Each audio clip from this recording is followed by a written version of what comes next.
Replacing the chiller. Power the machine off using the on-off switch located to the right of the refrigeration unit. AMS recommends you then remove the bottom two trays. Unplug the chiller above the on-off switch to the right of the fuse box. Remove the temp sensor hooked on the bracket on the right side of the chiller housing. Disengage the probe from the two clips holding the sensor in place. Remove the 5 3/8-inch head bolts attaching the chiller cover.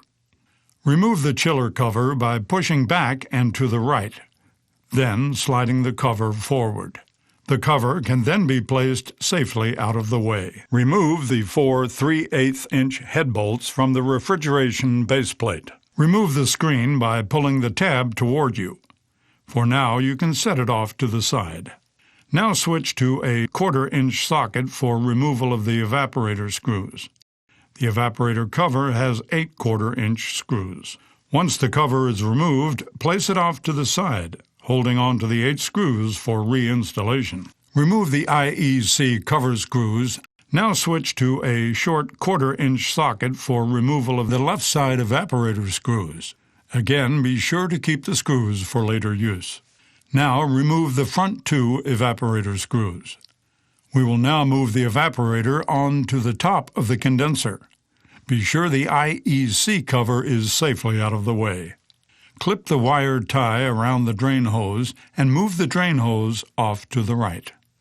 Place the power plug over the top of the evaporator. Grab the base plate and move the unit forward. Caution! Both the base plate and the evaporator are sharp. Do not grab any copper tubes. Breaking the copper tubes will cause refrigeration to release and void your warranty. Grab the front right corner and the left rear corner and lift. Before placing the unit in the box your new unit arrived in, a must for warranty purposes, the condenser drain pan will need to be removed. To remove the condenser drain pan, flip the sponges toward you. Elevate the discharge, and then swing the condenser drain pan toward you. Now clean the condenser drain pan and rinse the sponges. Then install the drain pan into the new unit, much the same way the drain pan was removed. Place the sponges back in the proper slots. This is a very important step toward ensuring good water disbursement performance in your new unit. When the sponges are inserted properly in the slots provided, the warm air from the condenser flows through the sponges as intended. Now, with the power plug placed over the top of the evaporator, the unit can be placed on the front of the cabinet with the condenser and evaporator facing out. Slide the unit back into place, locating the condenser extension notch and the bolt holes. Once the unit is in place, insert the drain tube through the wire tie and again make sure the sponges are in the alignment slots. Take the plug from the top of the evaporator and plug it into the outlet by the on-off switch. Caution!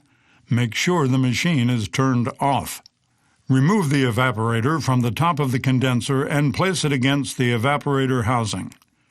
Locate the 4 screws from earlier. Install the front 2 screws first. Be careful not to over-tighten the screws. For the back 2 screws, additional light may be helpful in locating the holes. Now reattach the IEC cover box, starting with the bottom screw.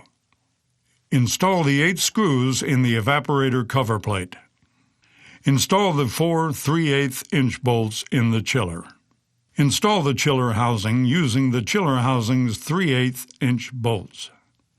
Check the seal around the housing and be sure you've installed Permagum.